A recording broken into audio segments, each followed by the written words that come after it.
Você já se perguntou por que é tão importante aprender os fundamentos da programação? Muitas vezes, quando começamos a aprender a programar, nos concentramos em aprender uma linguagem específica ou criar um projeto específico. No entanto, esses conceitos fundamentais vão muito além de uma única linguagem ou projeto e são essenciais para quem quer se tornar um programador eficiente e bem-sucedido. Meu nome é Roger Santos e hoje eu vou falar mais sobre por que esses conceitos são tão importantes na programação.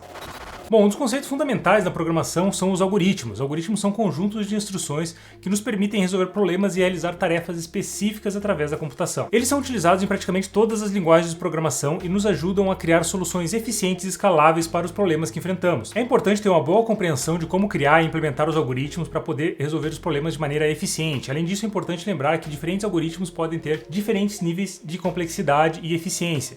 Então é importante escolher o algoritmo mais adequado para a tarefa em questão. Outro conceito fundamental da programação são as estruturas de dados. As estruturas de dados são maneiras de armazenar e organizar informações de maneira eficiente e acessível. Existem diferentes tipos de estrutura de dados, como arrays, linked lists, binary trees, hash tables e grafos. Cada uma delas com suas próprias características e usos específicos. Conhecer diferentes estruturas de dados e saber quando utilizar cada uma delas é fundamental para criar soluções eficientes e escaláveis para os problemas que nós enfrentamos. Por exemplo, se você precisar armazenar uma grande quantidade de dados e precisar acessar rapidamente, talvez seja mais adequado você utilizar uma hash table ao invés de uma linked list. É importante lembrar que a escolha da estrutura de dados adequada pode ter um grande impacto na performance e na escalabilidade do seu sistema. Além disso, outro conceito importante da programação são os paradigmas de programação. Os paradigmas de programação são diferentes abordagens para resolver problemas e escrever o código. Alguns exemplos de paradigma de programação comum são a programação imperativa, que se concentra em comandos explícitos que dizem ao computador exatamente o que fazer.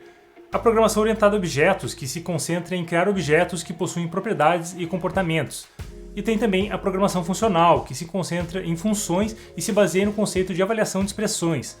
Cada paradigma tem suas próprias vantagens e desvantagens e pode ser mais ou menos adequado para diferentes tipos de problema. Ter bons fundamentos de algoritmos e estrutura de dados também facilita a migração entre diferentes linguagens de programação, pois esses conceitos são universais e aplicáveis em qualquer linguagem. Isso pode ser muito útil se você deseja expandir suas habilidades ou se adaptar às novas tecnologias. Muitas vezes as diferenças entre uma linguagem de programação e outra são apenas a sintaxe, enquanto os conceitos fundamentais são os mesmos, portanto ter uma boa compreensão desses conceitos pode facilitar muito o processo de aprendizado de uma nova linguagem. Em resumo, os fundamentos de programação são importantes porque nos permitem criar soluções eficientes e escaláveis, entender como os sistemas funcionam por trás das linguagens de programação e facilita a nossa adaptação de novas tecnologias. Não negligencie esses conceitos importantes na sua jornada de aprendizado de programação. Dedicar um tempo para compreender algoritmos e estruturas de dados pode pagar muitos dividendos no longo prazo e aumentar sua eficiência como programador. Além disso, é importante lembrar que os fundamentos da programação não são algo que você aprende de uma vez e ponto. Eles são um conjunto de habilidades que precisam ser continuamente praticadas e treinadas e aprimoradas. À medida que você aprende mais sobre programação e se envolve em projetos mais complexos, você naturalmente se aprofundará mais nesses conceitos. Portanto, não tenha medo de mergulhar de cabeça e começar a praticar. Até a próxima, pessoal, e Happy Coding!